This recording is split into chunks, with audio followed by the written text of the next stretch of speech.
This is the interview that we had to do in Mexico 2 months ago after your lecture. So we are now here continuing this process. Well, the first question is about the High Line has been taken not only by common people in the city, it has been used in advertisement and TV by clothing brands to stage shows and had drawn other projects to the zone. It's more than just architecture. Just the architecture. It's the support of. It is a project that reinvented part of the city and the way an abandoned infrastructure relates to it. Its success has made that many cities want to replicate the High Line effect, as previous with the Guggenheim effect. In any case, you have explained that it is a contextual project that has to do with its particular conditions. And the question, does this will to replicate the effect make sense? And if so, how could be done? What do you think about the High Line effect? Could be replicated? Mm-hmm. Well, first of all, we're stunned that the High Line was so popular that not only drawing in New Yorkers but tourists and everyone. So I think it touched a nerve for many people in various cultures, various cities.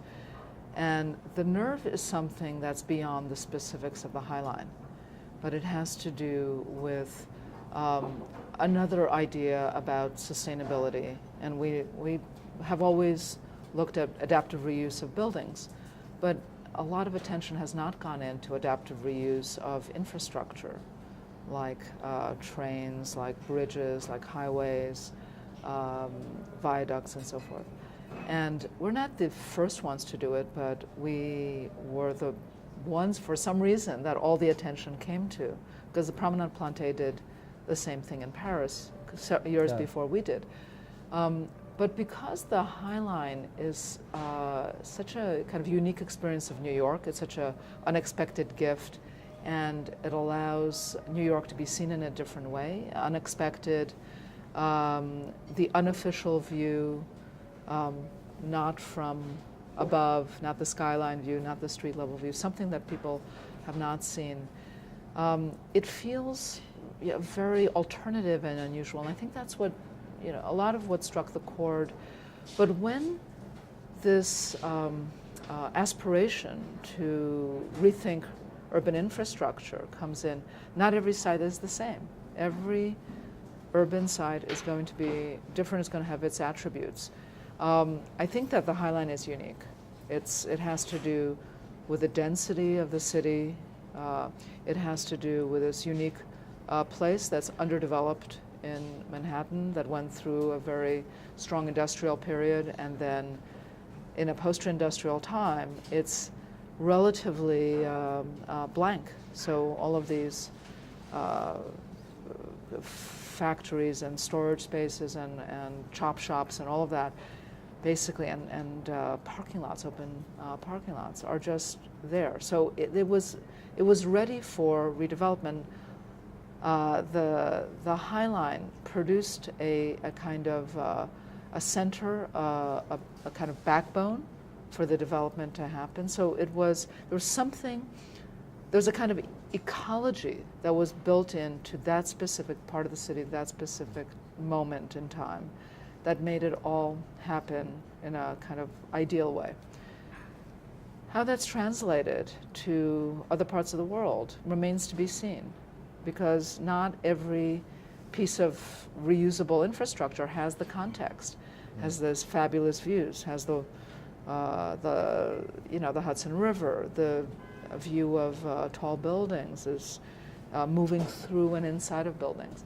So we have a kind of fantastic post-industrial picturesque that is built into the site that makes it almost unreproducible.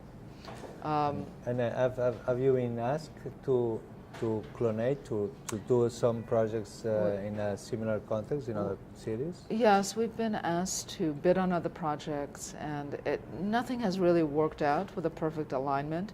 I think if we ultimately did a project outside of New York that was based on translation of infrastructure, it would look very different from the High Line. You know, it wouldn't be a replication of it. It would be a close reading of a new site, new circumstances, and opportunities. You know, I think like a highway that is no longer in use is going to be a very, very different problem than a train trestle. So it's not that I wouldn't want to do it, but it's not necessarily that this is a new genre that now just one repeats over and over again. Well, some of your projects, like the Museum of Image and Sound in Rio de Janeiro or the ICA in Boston, try to open spaces and views to the city that were not available to all. In that sense, what can a building do for the city, and which are the limitations? Well, I think every cultural building has an obligation to make a strong interface with the city. Both Rio and ICA sit in very important parts of the city. Both of them happen to be on the edge next to water, and they're scenic. So for both of those projects, we wanted to make sure that the building understands its site, and that the extended site, that is the beautiful views, are a part of the curatorial system of the building. So in both projects, that was an important strategy for us. Also, specifically in the Rio site, part of the reading of the site is the disparity between the touristic hotels, the wealthy people that have homes right on the edge of the beach, and the poor people, you know, who are living in the favelas and who have access to the beach but don't have any kind of elevated views, but from far away. You know, it's kind of an interesting play of topography in Rio.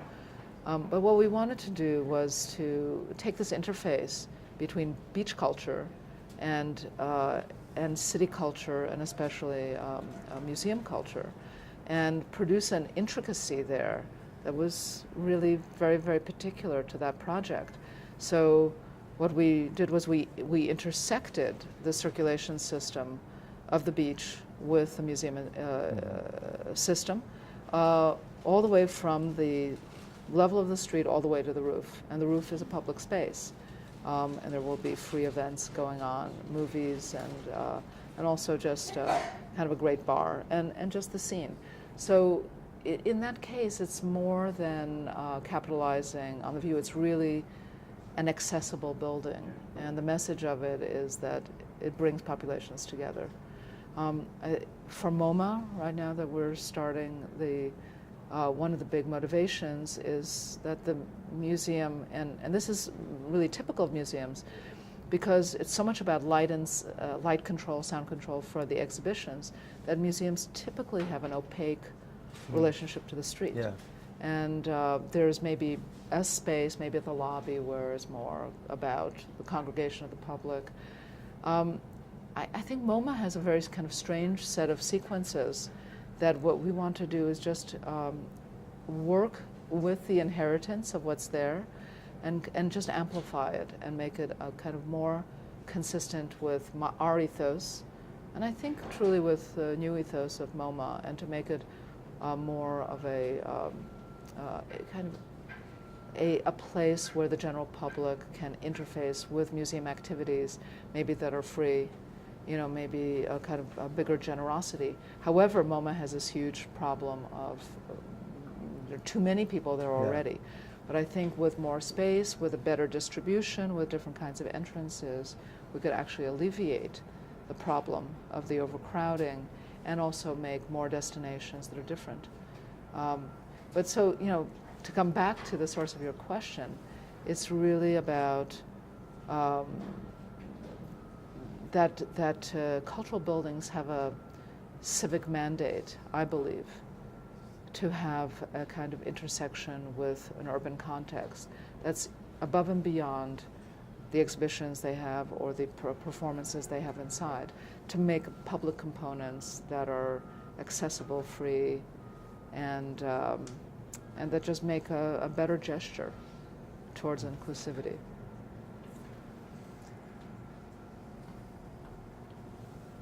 Well, you have said that many of your projects try to underline the everyday life to produce new conventions and relations. Where does the interest in taking to the limits each project, program, space, and perception?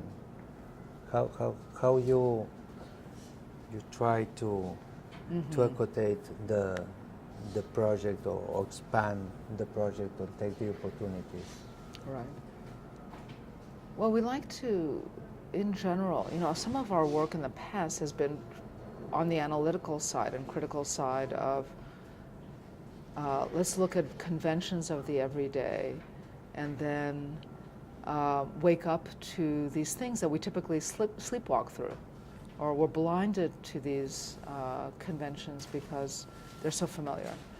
So generally in our work, and even without specific examples, we try to break up all those moments, that you typically move through a building, from entrance to the way that you get from here to there to an elevator, or the conventions of washing your hands at a sink, where the men's room and the women's room are right next to each other and they share a party wall, but you wouldn't know it, so how can you express that?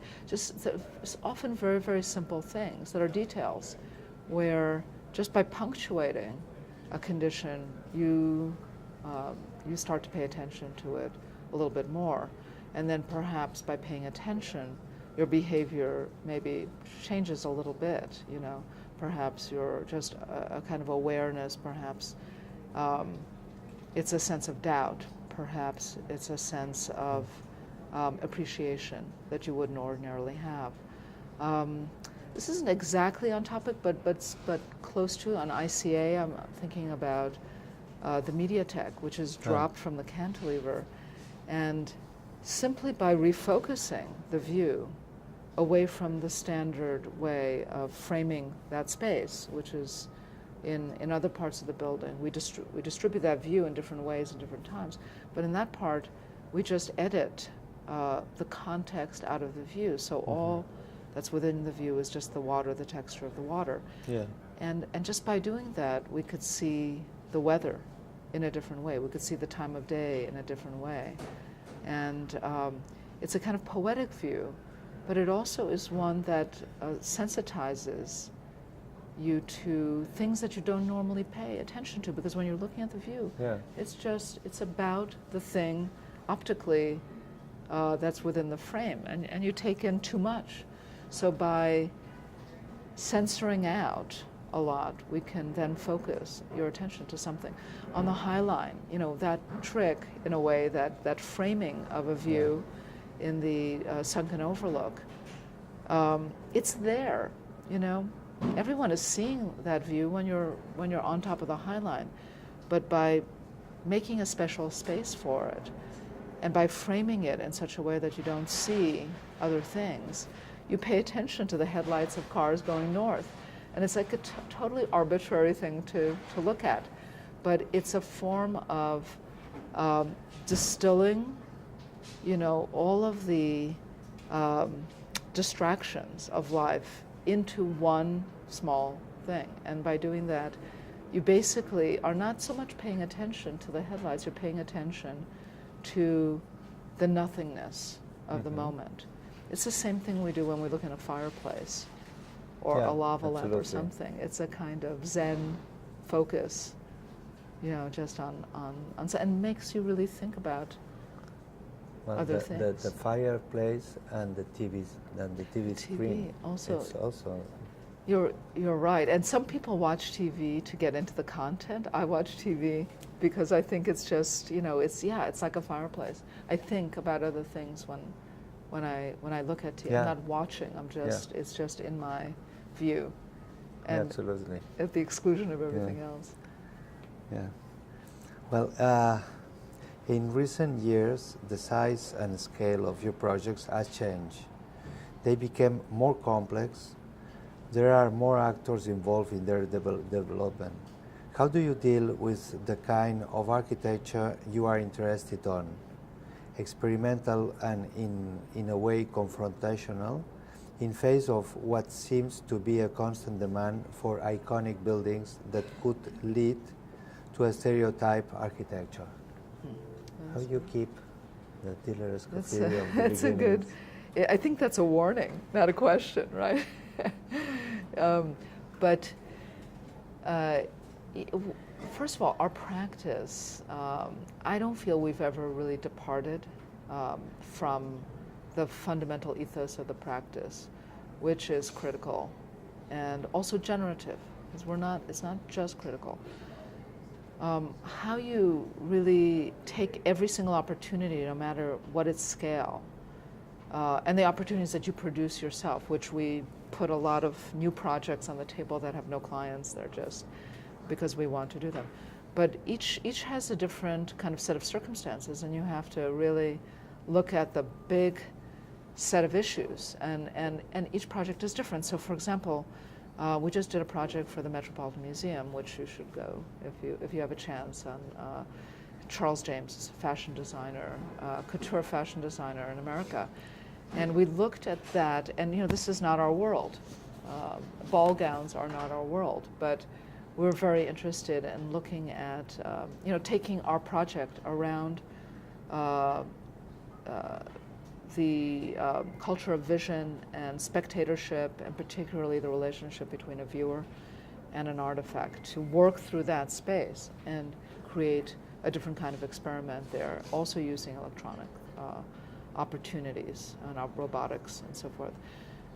In a building, for example, like Culture Shed, which will be an iconic building, the fundamental idea is it's a paradigm shifter in the way that a cultural institution can survive, in the 21st century, where you lose state sponsorship, philanthropy starts to dry up, or it's at the mercy of the economy, which goes up and down all the time. Mm-hmm. Well, how can you rethink that paradigm? And for us, that project was not only a programmatic project, but it was also a physical project that took advantage of the possible site it had to make more space and to consume space as it needs it, but not hog the space and have to program it or heat it and cool it when it doesn't need it. So that's why we have a big moving building. We seized that opportunity. And I think that as we move from project to project, each one of those is taken apart and put back together again. And if we do have an opportunity to have a freestanding building that can also take the disciplinary project further, we want to take that opportunity too. So, we don't exclude the possibilities of doing a project that has a kind of, architectural exuberance and, does some testing on different grounds, formal material grounds and other kinds of grounds. But at the same time, each and every project is an experiment and pushes a program, a received program, in other directions. So, we do take that seriously, and for us it doesn't really, we'll never stop doing independent projects. We're doing 2 new books, we're doing 2 operas right now. Mm-hmm. One that's entirely generated by us, and we're forming the team together. We're doing a couple of curatorial projects going forward, and we're doing a lot of different things. So the ethos has not changed. And I think that's a good warning, and thank you for the warning. Be careful that the work doesn't become formulaic and you don't just repeat the same project because you're too busy or you don't have time to examine critically every new project. So we're doing that. The Zaryadye project, which we're just starting, the one in Moscow, very loaded with political problems, and we think that there's a really beautiful stealthy way that we can make that project come off, and it's going to mean something very different being in front of the Kremlin than doing something that one might expect there. This project is a totally free-form, pathless project, that can produce spaces of assembly for lots of people, for any kinds of needs and desires. So look, every project is a DSNR project. We will never do a non-DSNR project. I'm glad to listen that from you. Yeah, that you keep aware of. That's the only thing that interests us, really. I mean, doing more and bigger things is not really, or making money. That's not what our studio is based on, or growing, or it's really based on. It's a kind of research practice that's based on ideas, and and what's more important than the disciplinary project is the project of the institution and the project of the city. Those are the bigger interest of which the disciplinary project is a part of, but that's not what drives us, nor is it the issues around, domination and power and money. Okay, so thank you very much, and I'm very glad that we could finish your visit to Mexico with this interview here in your office in New York. Fantastic. I hope it's not the last one. We'll do another chapter sometime. I hope so. I think that we have a couple of doors open there. Yes, fantastic. Okay, thank you. Thank you.